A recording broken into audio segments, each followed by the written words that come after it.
네, 안녕하십니까. 돈을 버는 하루 30분 글쓰기 저자 창한입니다. 오늘은 3강이고요. 매일 한 문장씩도 무조건 써라 라는 부분에 대해서 얘기를 한번 나눠보도록 하겠습니다. 일단은 문장이 모여야 이제 문단이 되고 이제 글이 완성이 되는데, 일반적으로 이렇게 빈 화면을 보면은 굉장히 좀 어려우실 거예요. 어떻게 글을 쓰면 좋을지에 대해서 굉장히 어려움을 많이 느끼는데, 이때 글을 쉽게 쓰는 방법이 있죠. 일단 첫 번째로 내가 왜 글을 쓰는가? 글을 쓰는 이유에 대해서 일단은 제시를 하는 것이 굉장히 좋겠죠. 그리고 글을 읽는 대상이 누군지 생각을 하는 것이 좋겠죠. 그리고 어떤 이야기를 하고 싶은지, 이거를 이제 세 가지만 가지고 글을 쓰게 되면은 우리가 생각보다 글을 잘 쓸 수가 있습니다. 뭐 그러면은 여러 가지 부분이 있겠죠. 예를 들면 실용서다. 실용서면은 우리가 글을 쓰는 이유는 당연히 어떠한 전문 지식을 전달하기 위함이겠죠? 그렇죠? 그리고 글을 읽는 대상은 그런 부분이 필요한 사람이 읽게 되겠죠? 그리고 어떤 이야기를 하고 싶은지에 대해서는 이제 과연 우리가 어떤 부분들이 있는지를 생각을 해보면 됩니다. 예를 들어서 뭐 재테크라고 한번 해봅시다.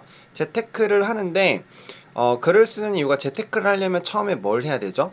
목돈을 모아야 되죠? 그래서 이제 목돈 모으기에 대한 파트를 먼저 써보기로 해봅시다. 파트 1 해가지고 목돈 모으기. 그러면은 목돈을 모으는 방법들이 굉장히 여러 가지가 있을 거예요. 그래서 첫 번째로 우리가 써보는 거는 자투리 돈을 활용하자라는 부분으로 했습니다. 그러면 글을 쓰는 이유는 이제 목돈을 모으기 위해서는 자투리 돈을 잘 모아야 된다라는 부분이겠죠. 그러면 그 이유부터 써봅시다. 이유. 자, 이유. 자, 자투리 돈을 모으기, 이제 우리가 재테크를 하기 위해서는 이제 목돈을 모아야 된다. 그러면은 이렇게 해보면 되겠죠. 일반적으로 재테크는 목돈이 있어야 할 수 있다고 생각하는 사람이 대부분이다. 근데 목돈을 모으는 것은 쉽지 않다. 그럼 어떻게 하면 목돈을 모을 수 있을까? 목돈을 모으는 방법에는 정말 다양한 것들이 있다. 그 중에서 우리가 가장 빠르고 쉽게 해결할 수 있는 것은 바로 자투리 돈을 활용하는 것이다. 자, 이렇게 하면은 자투리 돈을 이제 왜 모아야 되는지에 대해서 조금만 해결이 됐겠죠? 그 다음에 어떻게 이제 읽는 대상에게 이걸 전달할 것이냐예요. 그러면은 우리가 이제 재테크를 하려는 사람, 그리고 목돈을 모으는 거에 대해서 읽는 사람은 목돈을 잘 모으지 못하는 사람들이겠죠? 이 대상이에요. 그럼 이런 사람들에게 어떤 얘기를 할 거냐? 일반적으로 뭐 이제 목돈을 모으기 위해서 자투리 돈을 활용하면 좋은데, 우리는 생각보다 자투리 돈을 잘 활용하지 못한다. 예를 들어보자.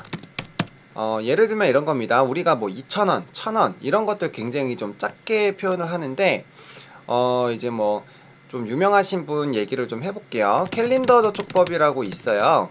이게 있는데, 이게 뭐냐면은 1일에는 1,000원, 그 다음에 2일에는 2,000원, 이런 식으로 해서 자투리 돈들을 모아서 한 달 모으면 약 55만원 정도가 돈이 모입니다. 그래서 캘린더 저축법을 얘기를 해주는 거예요. 캘린더 저축법을 활용하면 자투리 돈으로 생각보다 큰 돈을 모을 수 있다. 캘린더 저축법은 하루에 1,000원씩 돈을 모아가는 저축 방법이다. 사실 우리가 한번 생각을 해보자는 거예요. 우리가 생각을 한번 해보자. 우리가 사실 1,000원 갖다가 요즘에 할 수 있는 게 뭐가 있죠? 1,000원 갖다가 할 수 있는 거 굉장히 적어요. 1,000원으로 할 수 있는 일은 굉장히 적다. 뭐 예를 들면은 뭐 편의점에서 음료수를 한 개 정도 사 먹을 수 있는 돈이죠. 근데 이 돈들이 모이게 되면은 한 달에 55만원씩, 그쵸. 한 달에 55만 원이고 그게 1년으로 치면 거의 600이 돼요. 이런 거를 두세 개만 해도 1년에 2천 정도가 돈이 모인다라는 거죠. 그쵸. 그래서 이런 돈인데 이런 돈들이 모이게 되면 한 달에 55만 원씩 모이게 되고요. 이런 방법들이 모이게 된다.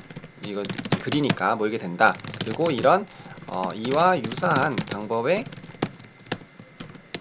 저축법을 활용하면 1년에 2천만 원도 2천만 원을 모으는 것도 어려운 일은 아니다. 라는 것까지 썼어요. 그러면은 이제 어떤 이야기를 하고 싶은 거죠? 그쵸?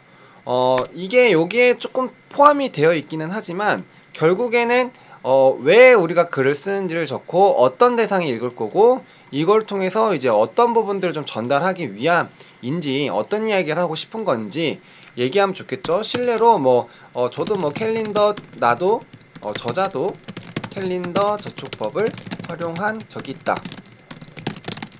이런 식으로 해서 이야기를 풀어도 되고요.